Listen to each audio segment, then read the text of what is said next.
On a tous été fans de Disney, on a tous vu dans notre enfance des dessins animés comme Peter Pan, comme La Petite Sirène, comme Le Roi Lion, enfin énormément de Disney. Et puis on a tous été fans des Marvel, enfin tous, peut-être pas tous, mais beaucoup d'entre nous ont été fans des Marvel au démarrage, vous savez, des Iron Man, des Captain America, des films comme Avengers. Et puis là, maintenant, sous nos yeux, Disney est en train de mourir complètement. On a actuellement un Disney qui est à la fois détesté par tout le monde, mais qui, en plus, est en train de perdre des centaines de millions de dollars. On a la plus belle marque qui pouvait exister, qui devient la marque la plus détestée. Tout ça à cause d'une seule chose, le wokisme. Bonjour et bienvenue dans cette nouvelle vidéo de DME en direct. Comme toujours, si vous n'êtes pas abonné, je vous suggère de le faire et de cliquer sur la cloche pour être prévenu lorsque je sors une nouvelle vidéo. Donc aujourd'hui, on va voir un cas très particulier du wokisme qui est en train de tuer une entreprise, en train de tuer Disney. Ça, on va le voir avec deux articles que j'ai trouvés. Le premier, eh bien, c'est sur la beauté, enfin, pas la beauté, mais l'amour que l'on peut porter à la marque Disney. Vous savez que régulièrement, vous avez des entreprises dont le travail est d'évaluer la valeur des marques. Et on voit que Disney a été une marque adorée, mais que maintenant, elle est absolument détestée. Cela fait des années que Disney suscite la polémique avec chacune de ses productions, en décidant de mettre en avant des minorités, qu'elles soient sexuelles, de genre ou encore ethniques, afin de promener l'inclusivité et la diversité. À tel point d'ailleurs que, selon un récent sondage, la firme fait désormais partie des moins appréciés aux États-Unis. Et c'est vrai que on a vu Disney faire énormément de, je dirais même de transformation. Vous voyez, c'est pas un problème que Pocahontas soit une indienne. C'est pas un problème que Black Panther soit un noir. Vous voyez. Par contre, ce qu'on a vu beaucoup chez Disney, eh bien, c'est de forcer le trait d'abord en mettant énormément de personnages non binaire, et ça a détruit la dernière sortie là, de son film animé Pixar, par exemple, a été détruit par ça. Ça, on l'a vu mettre énormément de personnages transgenres, de personnages homosexuels dans des dessins animés pour la famille, ce qui n'était pas forcément apprécié de toutes les familles. Et puis, on l'a vu beaucoup transformer le genre de certaines personnes. Par exemple, vous avez la petite sirène qui est devenue noire, alors que la petite sirène originellement est blanche, c'est une rousse, qui d'ailleurs est à Copenhague, donc pas du tout sur un terrain africain, et dont on dit dans le livre qu'elle est blanche comme l'écume. Donc on a vraiment une transformation où on prend des personnages blancs pour les transformer en personnages noirs. Et ça passe pas. Récemment, dans Peter Pan, vous avez Peter Pan qui est devenu un Sud-Américain, alors que c'est un Anglais dans le truc, c'est pas un Sud-Américain. Et Wendy qui, au lieu d'être un personnage féminin dont tout l'intérêt dans Peter Pan original est que la femme prend le petit garçon pour le faire devenir un homme, hein, c'est ça l'image de Peter Pan, la femme prend le petit garçon pour le transformer en homme, et donc rôle de la femme, rôle de l'homme. Là, vous avez dans le dernier Peter Pan qui est sorti, qui a été un flop, comme La Petite Sirène, hein, qui ont été des flops monstrueux, on parlera tout à l'heure du box-office, ça a été une catastrophe, eh bien, vous avez Wendy qui se bat aussi bien, voire mieux que Peter Pan. Wendy qui est capable de tenir tête à des pirates. Et en fait, pour une volonté de soi-disant égalité des sexes, alors que je vois vraiment pas ce que ça apporte que Wendy, en quoi une femme est plus femme ou plus égale avec un homme si elle a toutes les caractéristiques masculines, mais enfin je vois vraiment pas, voilà, on est différent quoi, c'est voilà. Et si vous voulez, pour faire ça en fait, on loupe tout l'intérêt et le message de Peter Pan, enfin un des gros intérêts, des gros messages de Peter Pan, qui est l'homme ne devient vraiment un homme que grâce à une femme.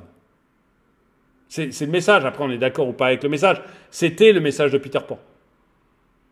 Donc voilà, c'est un peu dommage. Bon, mais vous ne serez peut-être pas d'accord avec ce message, mais voilà, c'était le message original. Et on voit que ça pose des gros problèmes. Toute cette volonté pose des gros problèmes, en tout cas au public qui est choisi, puisque la marque est en train d'être détruite par ce genre de choses. Et les box-office s'en ressent aussi, mais on en parlera tout à l'heure. Mais la marque d'abord. Le mot qui revient dans toutes les bouches et dans tous les débats ces dernières années est bien celui de wokisme. Rappelons qu'être woke, éveillé en français, était à l'origine quelque chose de positif. Cela signifiait que l'on était conscient des problèmes de la société, parmi lesquels des injustices sociales et des inégalités raciales. Moi, je l'ai jamais vécu comme positif, mais très bien. Je suis conscient qu'il y ait des inégalités, des injustices sociales, bon, je suis pas sûr, mais qu'il y ait des inégalités raciales, j'en suis conscient, mais franchement, voilà, je n'ai jamais trouvé le mot woke positif, parce que j'ai toujours trouvé que c'était une guerre, au contraire, pour détruire le monde occidental tel qu'on le connaît. Je rappelle qu'il y a relativement peu de wokisme en Arabie Saoudite. Et que toutes celles qui hurlent contre le wokisme n'hurlent pas contre le wokisme dès qu'elles vont en Arabie Saoudite. Hein. Je pense à des ministres de pays nord-européens qui hurlaient facilement contre Donald Trump, mais qui ont toutes mis un voile quand elles sont allées en Arabie Saoudite voir l'émir. Voilà. Mais cette vidéo part dans tous les sens, je suis désolé, mais c'est la première fois que je parle de ça, mais voilà, c'est un sujet qui m'agace un peu, je ne sais pas encore exactement comment le prendre. Mais rapidement, le terme est devenu péjoratif. Aujourd'hui, dire de quelqu'un qu'il est woke signifie qu'il voit le mal partout et qu'il est simplement trop extrême dans sa volonté de mieux représenter les minorités.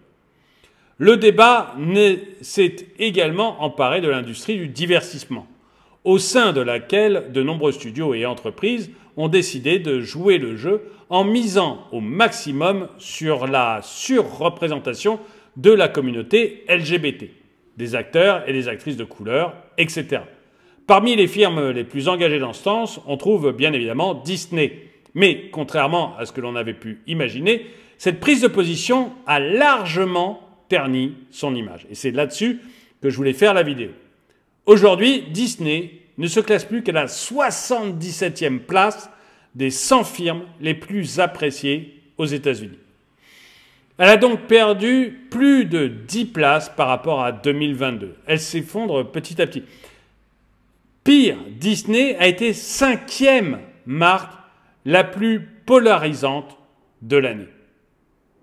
Donc on a vraiment une marque qui petit à petit est en train de s'effondrer à cause de ces prises de position woke. Et on va voir en plus que ça va dans les deux sens. Ça qui est terrible, c'est que comme Bud, j'avais fait une vidéo sur Bud, mais comme Bud Light, elle se retrouve coincée en fait dans leur positionnement.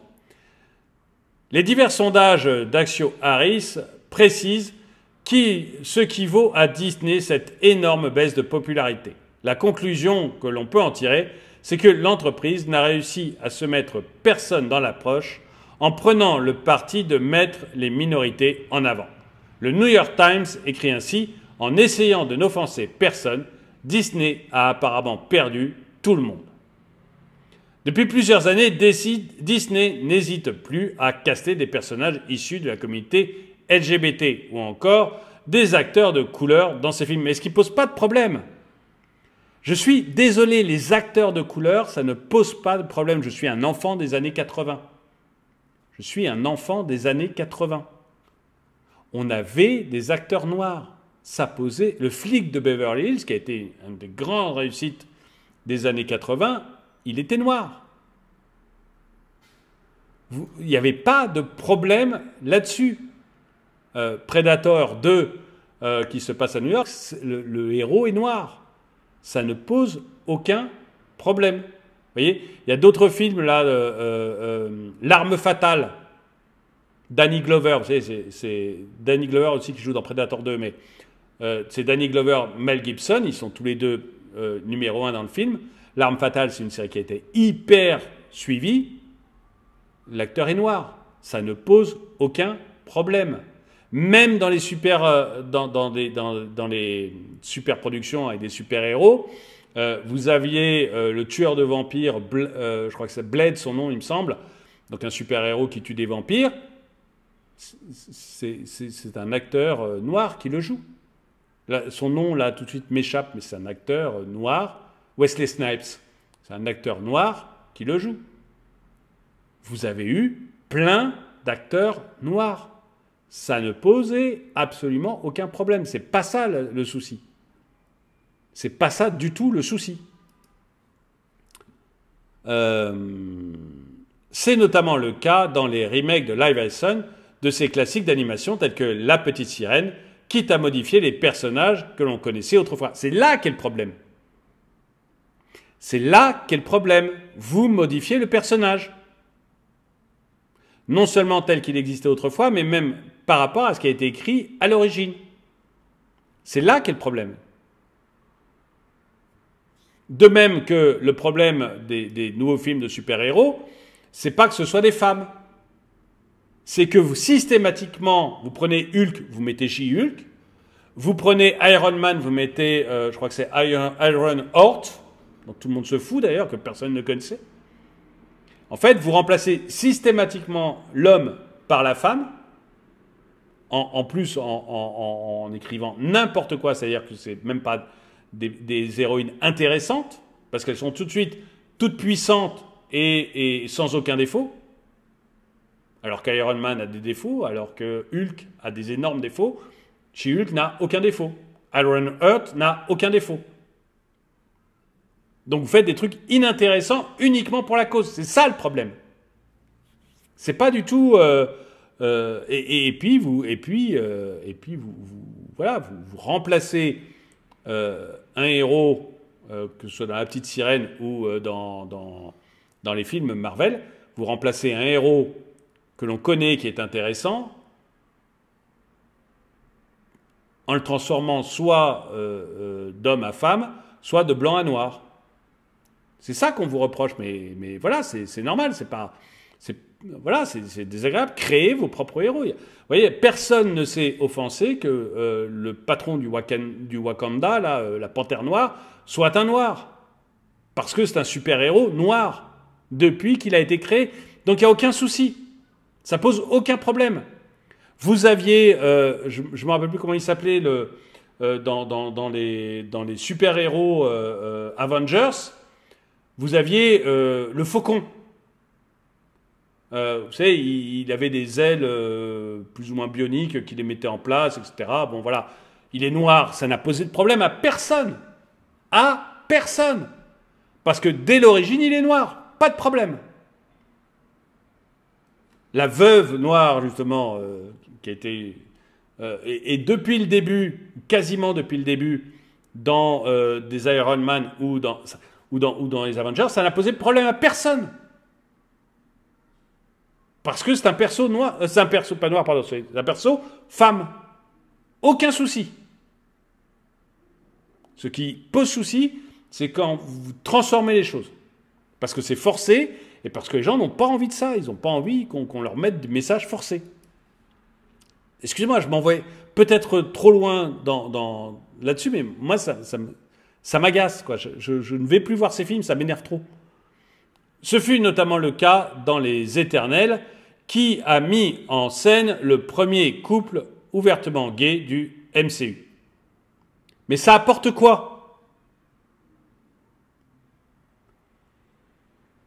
Ça, dans Brokeback Mountain, vous avez un couple gay, personne s'en est offusqué, c'était un couple gay, voilà, parce que ça apportait à l'histoire. C'était tout l'intérêt de l'histoire que ce soit un couple gay, dans Brokeback Mountain. Mais sinon, ça apporte quoi? Rien du tout. Donc si ça apporte rien du tout, c'est forcé, ça nous déplaît. Voilà. C'est ça le problème. Disney n'hésite pas non plus à agir sur le terrain et notamment dans les parcs d'attractions. Aux États-Unis, des employés masculins habillés en fées marraines se sont par exemple fait remarquer. Tu m'étonnes. Je n'ai aucune envie, mais aucune envie que mes enfants soient photographiés avec des employés masculins déguisés en fées marraines. Je ne vais pas dans les parcs Disney pour ça. Et s'il y a ça, vous ne me verrez pas dans les parcs Disney. Il faut être clair à un moment.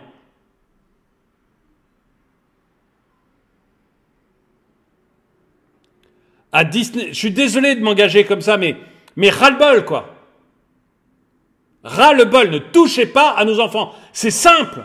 Vivez votre vie comme vous voulez, vivez votre sexualité comme vous le voulez, j'en ai rien à faire, tant que c'est entre adultes consentants. Ne touchez pas à nos enfants. L'idée est simple quand même.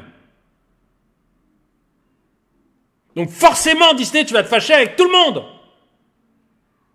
Parce que l'écrasante majorité pense comme moi. Faites ce que vous voulez, on n'en a rien à faire. Vivez votre sexualité comme vous voulez, on n'en a rien à faire. Et d'ailleurs, l'immense majorité des LGBT, peut-être, je ne sais pas, mais enfin du groupe, veut juste vivre une vie normale comme tout le monde.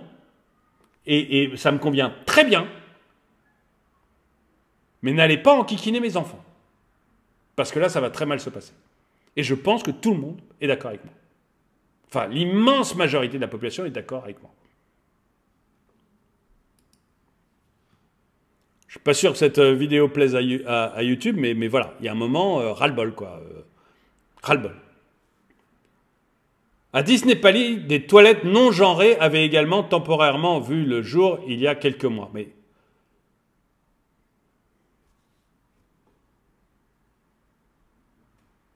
les toilettes non genrées, c'est le meilleur moyen pour que les femmes se retiennent d'aller aux toilettes toute la journée et n'y aillent jamais, quoi. Faut être clair. Et pour que tous les pervers du monde aillent essayer de mater des femmes. Les toilettes non genrées, c'est un truc de pervers. Point. Vous pouvez pas être d'accord avec moi, vous pouvez me signaler à YouTube, vous pouvez faire ce que vous voulez. C'est un truc de pervers. Vous allez avoir d'un côté tous les pervers du monde qui vont vouloir y aller. Il y aura des gens très bien qui voudront y aller aussi, mais tous les pervers du monde voudront y aller. Et toutes les femmes vont se retenir pour ne pas avoir à passer devant ces yeux-là. Les républicains aux États-Unis et la droite d'une manière plus générale n'hésitent pas à partager leur indignation face à ces décisions. Eh bien moi, je suis totalement contre, oui. Car les prises de position de Disney sont parfois ouvertement politiques, comme cette fois où la direction de l'entreprise s'est opposée à un projet de loi visant à interdire de parler d'homosexualité dans les écoles de Floride. Touchez pas à nos gamins. Parlez de ce que vous voulez, il n'y a aucun problème. Mais ça, les enfants, ça dépend des parents. Cela avait d'ailleurs créé une vive tension entre le gouverneur à l'origine de cette loi Don't Say Gay, Ron DeSantis, et la firme aux grandes oreilles. Le problème, c'est que même à gauche et parmi les minorités telles que la communauté LGBT, Disney ne convainc pas. Certains trouvent que l'entreprise en fait trop et dessert leur cause. C'est ce que je voulais dire tout à l'heure en disant que à mon avis, la majorité des gays, la majorité des bi ne demandent qu'une seule chose, c'est de vivre tranquille comme tout le monde. Ils ne demandent pas à ce qu'on les mette en avant. Ils ne demandent pas à être poursuivis comme... Ils veulent vivre une vie tranquille. Qu'on leur foute la paix, que leur vie soit la plus calme possible. Et ils ont raison, et ils le méritent, et il n'y a aucun problème avec ça. Et là, visiblement, voilà, aussi, ils trouvent que ça devient contre-productif. Tandis que d'autres considèrent au contraire qu'elle n'en fait pas assez. Ils le considéreront tout le temps. Toujours. Vous avez une minorité d'hurleurs qui sera jamais content. C'est pas la peine d'essayer de leur plaire. C'est inutile quoi que vous fassiez. Ça ne sera jamais suffisant. Bref, Disney divise et ne rassemble plus comme autrefois, et la firme ne semble pas prête de faire remonter sa cote de popularité. Donc, ok, ils ont une mauvaise cote de popularité, très bien, à la limite, ils pourraient dire je m'en fous, ma cote a baissé, c'est pas grave, mon but c'est de faire passer un message. Oui, sauf que ça crée un véritable problème pour la rentabilité de Disney. Et ça, je l'ai eu dans un journal américain. Disney est en train de s'effondrer. Mais vraiment de s'effondrer sous nos yeux. Walt Disney perd 900 millions de dollars lors des récents flops au box-office, alors que l'agenda libéral, alors libéral, comme c'est un journal anglais, ça n'a pas le même sens du tout qu'en France. Hein. Être libéral, c'est au contraire plutôt être d'extrême gauche dans les pays anglo-saxons. Poussé dans des films comme Lightyear, je n'ai même pas entendu parler, et The Little Mermaid, donc la petite sirène, décourage les cinéphiles. Et je peux vous annoncer tout de suite que Blanche-Neige va être la même catastrophe que la petite sirène. C'est-à-dire que là aussi, Blanche-Neige, ils ont pris une actrice noire, Blanche, son nom est pour dire qu'elle est blanche.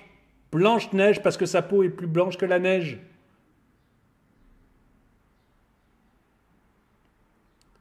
Vous mettez une actrice café au lait. Voilà, ça va énerver, ça va pas marcher. Vous allez faire le même flop que vos autres films. Il faut vraiment vous calmer avec ça. Il faut vraiment vous calmer avec ça. Sinon, vous allez encore une fois à la catastrophe. Les 8 derniers... Parce que je crois que Peter Pan n'est pas sorti au cinéma, donc c'est pour ça qu'on n'a pas les chiffres de Peter Pan, mais Peter Pan était un flop monumental. C'est sur Disney+, il me semble. C'est un flop monumental. Parce que les jeux... D'abord, c'est moche, mais en plus, ça ne renvoie pas du tout à l'imaginaire du royaume de Peter Pan, c'est moche. Mais en plus, les gens veulent voir Peter Pan qui est Peter Pan et Wendy qui est Wendy. Et les garçons perdus qui sont des garçons perdus, pas des filles. Alors, on peut pardonner certaines choses en disant, bon, les garçons perdus, il y a aussi des filles. Bon, alors déjà, à quoi ça sert? À quoi ça sert? C'est-à-dire, là encore, hein, Wendy, sa relation avec les garçon perdu, c'est justement une relation de maman. Tu vois, avec Peter Pan, la relation de Wendy, c'est la femme qui prend le grand garçon et le transforme en homme. Et avec les relations avec les garçons perdus, c'est presque la même chose, sauf que c'est plus la maman qui fait grandir les enfants. Donc vous voyez, il y a à peu près la même chose. Donc, pourquoi avoir des filles qui sont des garçons perdus? Mais peu importe, enfin, voilà. Le problème, c'est que quand vous faites ce genre de choses, ça fait des flops derrière. Les 8 dernières sorties de Disney, les 8 dernières, ont sous-performé par rapport aux attentes, y compris Guardians of the Galaxy, les Gardiens de la Galaxie, et le live action, La Petite Sirène. Y compris cela, on fait un flop. Les 8 derniers, comme disent pas, c'est un problème de cinéma, parce que non, parce que vous avez dans le même temps Super Mario qui a extrêmement bien marché. Extrêmement bien marché, Super Mario. Et vous avez également actuellement au cinéma Spider-Man Multiverse qui marche extrêmement bien. Donc voilà, c'est pas ça, c'est que vous écrivez des films, et Spider-Man, dans le Spider-Man Multiverse, est un noir. Mais c'est pas un problème, Parce que ce n'est pas Peter Parker qu'on connaît. Peter Parker est mort, il est mort en essayant de sauver justement ce jeune homme noir, tout à fait héroïquement, derrière, ce jeune homme noir a récupéré, bon enfin c'est un peu compliqué, je ne vais pas vous faire toute l'histoire, mais les pouvoirs de Peter Parker, c'est plausible, ça marche, on l'accepte. Et d'ailleurs, ce jeune homme noir va avoir un autre Peter Parker d'une autre dimension qui va devenir son mentor. Et vous voyez, il y a vraiment une continuité, quoi. C'est pas du tout, c'est pas fait n'importe comment. Et on accepte tout à fait que ce soit noir parce que c'est expliqué et parce que c'est pas le fait qu'on ait transformé un blanc en noir. Non. Le Peter Parker, le Spider-Man que tout le monde connaît blanc, est mort dans sa dimension. Et c'est parfaitement expliqué et ça se passe, mais hyper bien. Hyper bien, parce que c'est tout à fait cohérent dans le scénario. Vous voyez, c'est pas du racisme en fait, c'est juste qu'on veut des choses qui soient bien, quoi. Walt Disney Company fait face à d'importants revers financiers, avec une perte estimée à près de 900 millions de dollars, après une série de films éveillés, donc woke, décevants.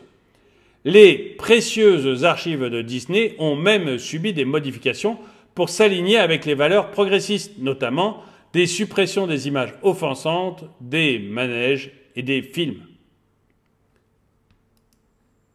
Voilà, on réécrit, c'est comme les Agatha Christie où vous n'avez plus les 10 petits nègres, ça s'appelle maintenant ils étaient 10. On réécrit le monde, on réécrit l'histoire, c'est n'importe quoi. Et fatalement derrière ça a des conséquences. Et tant mieux, je dirais, tant mieux que ça ait des conséquences. La Walt Disney Company envisage une perte de près de 900 millions de dollars à la suite d'une série de flops éveillés au box-office. Selon une analyse de Valiant Renegade, qui vise à examiner le côté commercial et financier d'Hollywood, les 8 dernières sorties en studio publiées par la société n'ont pas été aussi performantes que prévu. Les Gardiens de la Galaxie et son projet plus récent, une version en direct de La Petite Sirène, enfin en direct, en live action, c'est pas en direct, c'est au lieu d'être un dessin animé, c'est un film, quoi, n'ont pas répondu aux attentes, tandis que les 2 autres films restants, Strange World et Lightyear, ont été des échecs complets. Même les précieuses archives de Disney ont vu d'anciens personnages relookés progressivement avec des images offensives supprimées des manèges et des films. Certains conservateurs estiment que l'entreprise est allée trop loin dans sa réinvention éveillée. Ce n'est pas des conservateurs, c'est des gens normaux. C'est des gens normaux. Il faut pas... Enfin... Il n'y a pas à les traiter de conservateurs. Vous avez des films qui ont été créés, ils sont ce qu'ils sont. Ils sont ce qu'ils sont. Mais on n'y touche plus. Les livres, on n'y touche plus. C'est comme ça. Je ne sais pas ce que vous parlez des manèges, mais si votre idée, c'est d'aller faire promener des hommes habillés en femmes pour jouer les fées, les marraines la fée devant mes enfants dans les parcs d'attractions, ça ne marchera pas. Et je n'irai pas dans votre parc d'attractions, uniquement pour ça. Parce que je ne tiens pas à ce que mes enfants se trouvent en face de drag queen. Ou d'hommes habillés en femmes. De travestis. Voilà, c'est comme ça. Traitez-moi de réac si ça vous plaît, je m'en fous. Dites-moi dans les commentaires si vous êtes d'accord avec moi, mais moi je m'en fous, c'est comme ça, je veux pas. J'emmènerai pas mes enfants. Et visiblement, il y a beaucoup de gens qui pensent comme moi. Mais si vous voulez des personnages noirs, si vous voulez des personnages féminins noirs, créez-en, il n'y a aucun problème. Je n'ai rien contre. Et si le film est bien écrit, j'irai le voir. Moi, tout ce que je demande, c'est un film qui soit bien écrit. Vous voyez, je suis allé voir les Blade avec Wesley Snipes, donc acteur noir. Je suis allé voir Les Flics de Miami avec, j'ai oublié son nom, mais un acteur noir hyper connu. Ça, j'ai aucun problème avec ça. Je vais voir tous les films de Denzel Washington, acteur noir. J'ai aucun problème. Je m'en fous. Mais complet. Mais complet.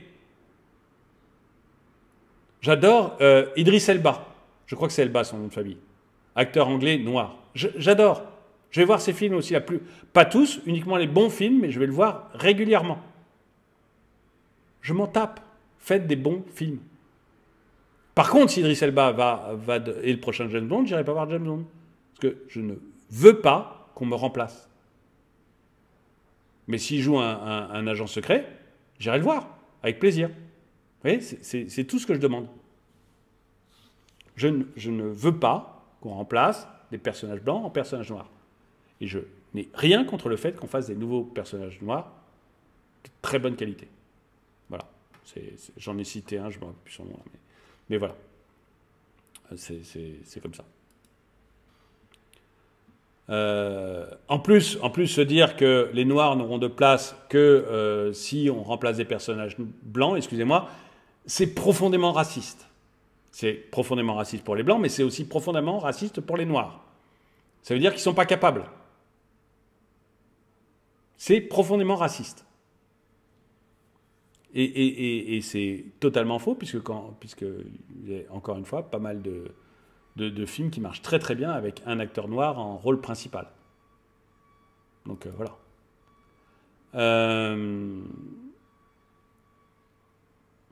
Un aspect important que nous discutons toujours, qui mérite d'être rappelé à tout le monde, est que Disney conserve les droits exclusifs sur son contenu après sa sortie en salle, a expliqué Valiant Renegade. Bon, ok, je ne vois pas l'intérêt. Disney ne concède plus de licence de contenu. Ah oui, parce que ça continuait là, ok. Disney ne concède plus de licence de contenu telles que l'univers cinématographique Marvel à des plateformes tierces telles que Netflix ou Amazon et a donc perdu des milliards de dollars de revenus potentiels. Peut-être. La société de divertissement, autrefois enviée, a maintenant du mal à trouver un profit sur presque tous les films sortis. On est compte, Disney ne trouve plus de bénéfices sur les films sortis, la vache. Moi, à mon époque, un Disney, mais ça faisait un carton. Et on ressortait les vieux Disney régulièrement au cinéma. Là, ils n'arrivent plus à trouver de bénéfices. Enfin, il y a un moment, il faut vraiment qu'ils se posent des questions, les gars. Les budgets gonflés de Disney pour ces projets sont largement supérieurs à ceux de la concurrence en moyenne. En particulier, compte tenu du fait que chaque film sorti par Disney est accompagné d'étiquettes de prix de production à succès. A expliqué le youtubeur. Bon, ok, je ne suis pas sûr de comprendre la dernière phrase. Mais c'est de la traduction américaine, donc c'est compliqué. Disney aurait beaucoup plus de revenus s'il poursuivait ses accords de licence avec les principaux services de streaming. Mais à la place, la société présente son contenu exclusivement sur la plateforme de streaming Disney+. Mais c'est vrai, mais ça n'empêche pas que ces films perdent de l'argent. Excusez-moi, ils gagnaient de l'argent, ils en perdent maintenant. Donc les plateformes de streaming, ça peut être une explication pour la chute de Disney, ça peut être une explication pour la chute de Disney, mais ce n'est pas du tout une explication pour la chute du nombre de vues au cinéma. Vous vous trompez de problème. Vous vous trompez de problème.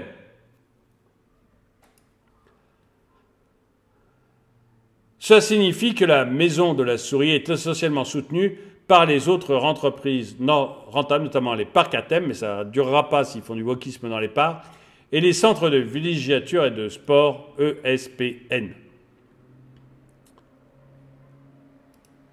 La Petite Sirène a approché le gap des 500 millions de dollars au box-office mondial, malgré un démarrage lent. Son total de box-office national est aujourd'hui à 270 millions de dollars et son décompte à l'étranger s'élève à 229 millions de dollars pour un total mondial de 499 millions de dollars. Le film a chuté de 21% lors de son 5e week-end, malgré la perte de 205 salles pour un nombre de salles révisé à 3275. Les critiques des critiques de Rotten Tomatoes n'étaient pas terriblement fortes, avec une note de 67% fraîche, ce qui est très mauvais. Sur Rotten Tomatoes, 67%, c'est vraiment pas bon. bien que le score d'audience soit plus élevé à 94%. Mais il y a un vrai doute sur le score d'audience.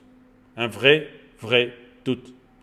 Le film a été controversé dès le début, avec le casting de l'actrice noire de 23 ans, Halle Bailey, comme personnage principal d'Ariel. Le casting a conduit à une vague de remarques racistes. Ouais, alors là, excusez-moi, là je vous suis plus du tout, c'est pas du tout la vérité, je suis désolé excusez-moi, pour les gens qui ont écrit ça, mais c'est pas du tout la vérité. Le problème, c'est pas le racisme. C'est pas vrai. Affirmant que son casting n'était pas fidèle au personnage du film d'animation original de 1989, exprimé par la comédienne blanche Jodie Benson. Non.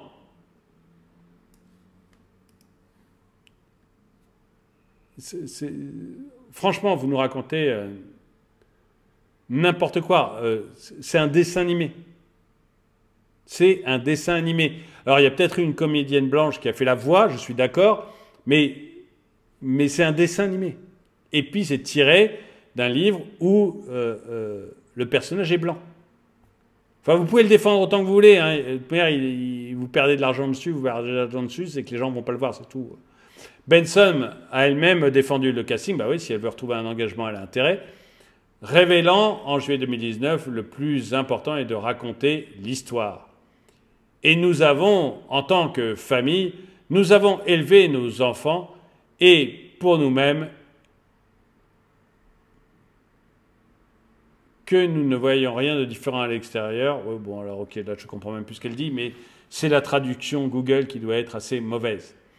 Donc le film a été produit avec un budget de 250 millions de dollars et le film...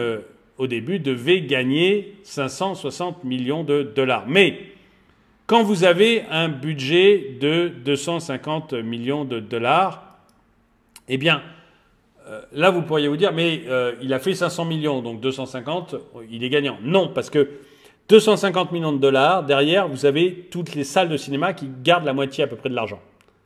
Donc, quand vous faites un film avec 250 millions de dollars, vous devez faire au moins 500 millions pour juste rentabiliser votre film, puisque les salles de cinéma gardent la moitié de l'argent. Ensuite, vous avez toute la publicité. Donc, quand vous avez un budget de 250 millions de dollars, on estime que la publicité, ça représente encore 100 millions. Donc, grosso modo, pour rentabiliser, vous avez 250 plus 250 pour les salles, donc 500, plus 150 millions à peu près, 125 millions à peu près de publicité.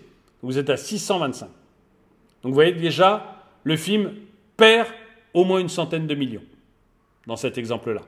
Et après, bon, vous avez différentes choses où les gens gagnent de l'argent, c'est-à-dire les acteurs, etc., qui vont gagner de l'argent en fonction des ventes. Donc, pour gagner de l'argent quand vous faites un film à 250 millions de budget, vous devez faire au moins 650 millions. Et vous doutez bien que quand on met 650 millions d'euros dans un film, ce n'est pas pour gagner 5 ou 10 millions. C'est pour gagner beaucoup plus derrière. Donc là, on a un film qui perd énormément d'argent. Et je ne vais pas vous lire la suite de l'article parce qu'il est un peu long, mais on voit que vous allez avoir beaucoup de films qui sont exactement dans le même cas. Et ce que nous dit grosso modo l'article, c'est que à chaque fois, on accuse le racisme.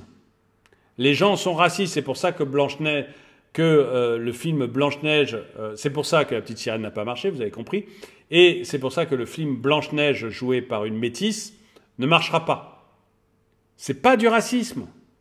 Encore une fois, beaucoup de films avec des noirs marchent très bien.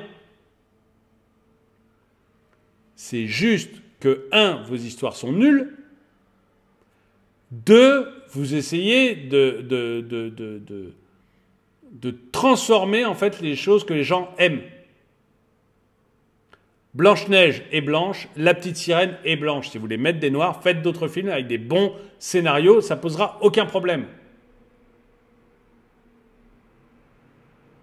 Et c'est la même chose avec les super-héros. Vous aviez des films avec des super-héros qui marchaient très bien. Vous avez tous remplacé par des filles. à l'identique et sans créer de personnages intéressants. Hulk marchait bien, vous avez mis She-Hulk. She-Hulk existait déjà dans les comics, on est d'accord, mais le personnage n'est pas intéressant. Vous l'avez fait tout de suite génial et capable de tout, sans aucun défaut. C'est inintéressant. Vous avez fait la même chose avec Iron Heart pour remplacer Iron Man, ça ne marche pas. Donc, Disney, relevez-vous et faites-nous des films avec... Faites-nous, si vous voulez, des films avec des héros noirs, on s'en fiche complètement, mais faites des films intéressants, des sujets intéressants, et arrêtez de remplacer les personnes blanches par des personnes noires, ça ne sert à rien si ce n'est à énerver les gens. Alors qu'en plus, vous nous mettez de la sexualité gay ou trans qui n'apporte absolument rien à l'histoire, ben voilà, vous vous fâchez avec des familles qui ont envie d'amener leurs enfants voir vos films ou dans vos parcs, mais qui n'ont aucune envie de montrer des travestis à leurs enfants. Parce que curieusement, quand on va dans un parc Disney, c'est pas pour voir des travestis. Voilà. Et on n'a rien contre les travestis, c'est juste foutez de la peine aux enfants. Enfin, dites-moi ce que vous pensez de tout ça dans les commentaires. Dites-moi si vous pensez que Disney est allé trop loin et qu'il paye le fait d'être allé trop loin. Dites-moi si vous pensez que c'est normal et qu'après tout, il faut s'ouvrir à cette diversité encore plus qu'on ne le fait actuellement. Dites-moi tout ça dans les commentaires. En tout cas, merci d'avoir regardé cette vidéo. Mettez-lui un pouce vers le haut, commentez-la, partagez-la. Merci à tous ceux qui soutiennent cette chaîne et je vous dis à très bientôt.